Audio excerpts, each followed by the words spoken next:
Okay, so in this video, a couple of people this week asked, well, I want to show you how I upgraded the accelerator and liquidator. So what we've got here is pot scrubbing material.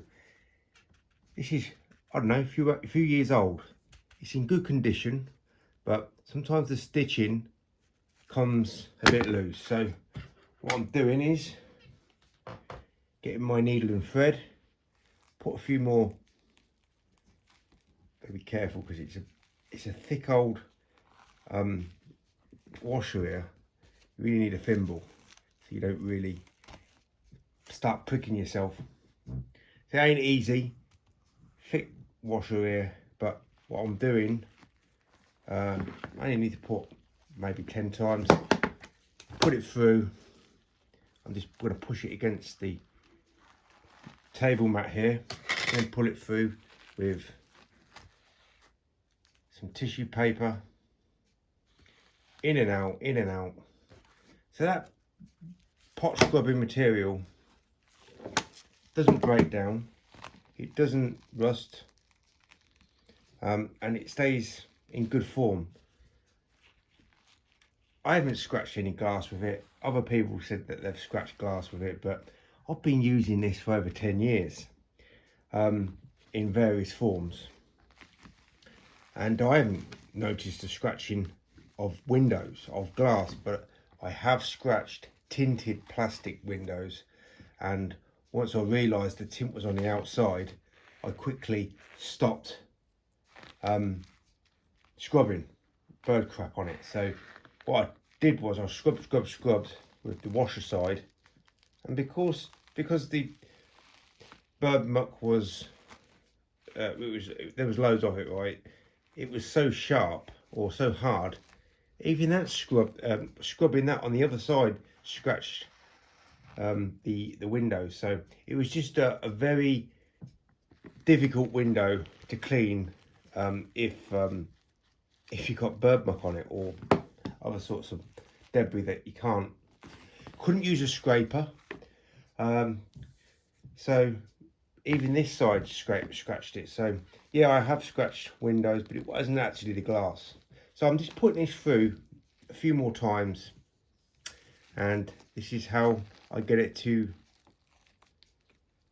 work. All right, so not only am I stitching it up, I'm going to show you a few other things that I've done to upgrade my accelerators. Right, so the difference between what other window cleaners on YouTube, several window cleaners have said, well, I've upgraded my accelerator by taking out the liquidator. Now, what you've done is downgraded the tool to suit the style or your ability, right? Your ability is lower, so you've had to lower the standard of the tool to match your ability. And because their ability lacks, it all comes down to what solution they're using and how they're implementing their solution on the glass and how they're working with their tool and technique. And the tool and technique is not going to be as accurate and as precise. So they're going to be working longer, harder, slower, getting less results.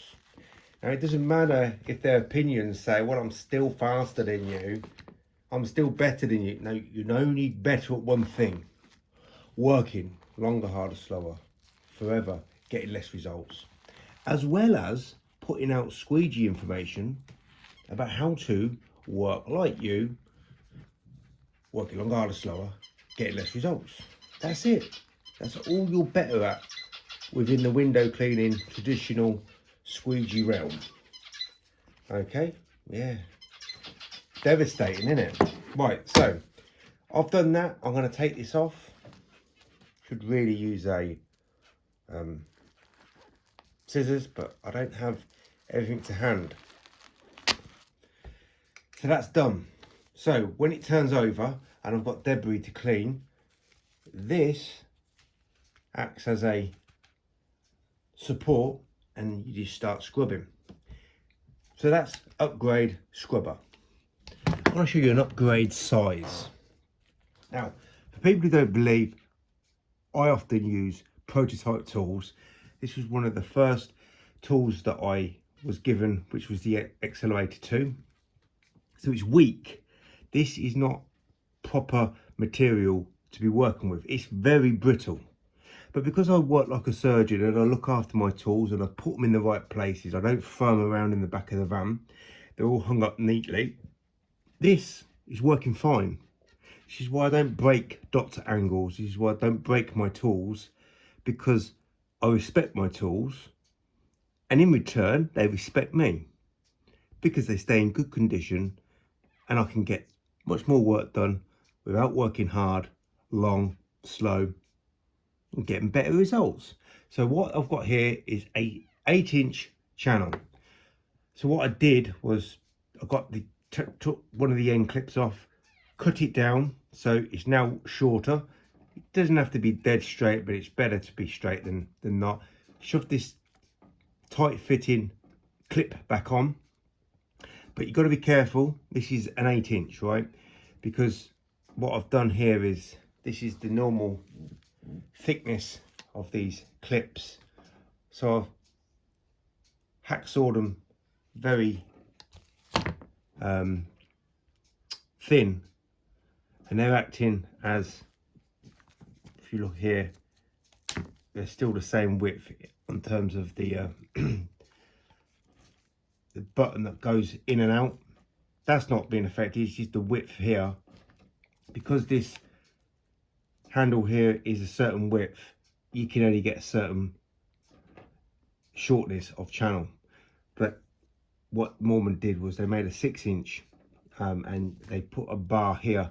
So this here can fit a bar, and I want them to do an 8-inch. I want them to do an 8-inch plastic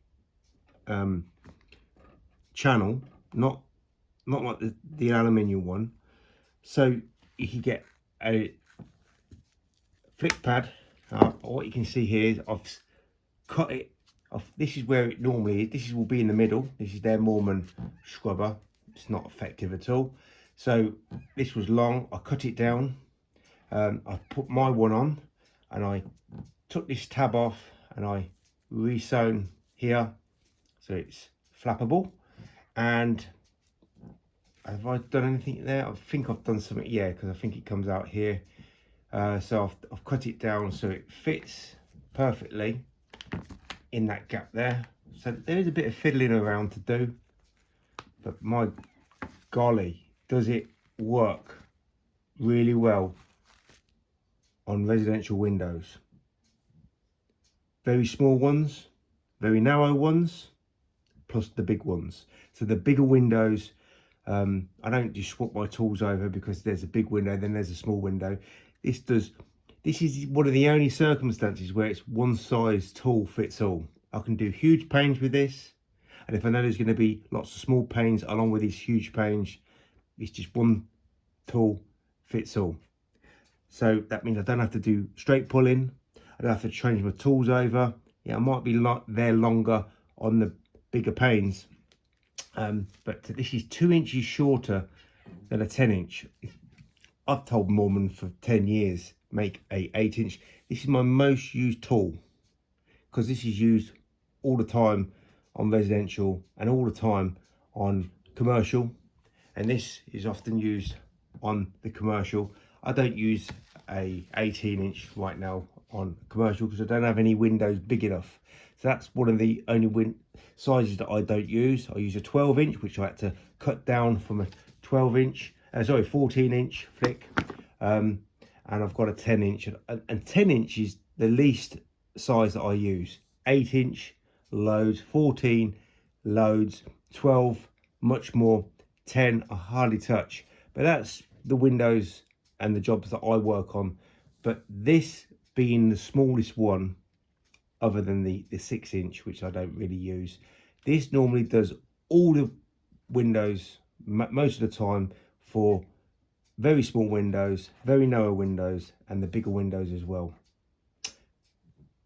Such an awesome size to use because it's small enough to navigate in small windows, narrow windows, and the bigger windows, you've got all that space to move around. It's just the best size to use. So this is my upgraded tools, and one of them's a prototype. This is an upgrade. The size is an upgrade. Nothing's been degraded, it's been upgraded. But if you're working on tinted plastic coated windows, then using this isn't a good thing. I hardly ever have to scrub my windows anyway, because most of my windows are done on a regular basis. But it's there just in case I need it. Doesn't wear out, doesn't rust, stays intact. The only thing what I might need to fix will be the stitching, and that's a very simple thing, as you saw earlier on in the video. So these are my upgraded versions of the accelerators, and it allows me to do more than what the standard accelerator / liquidator allows people to do.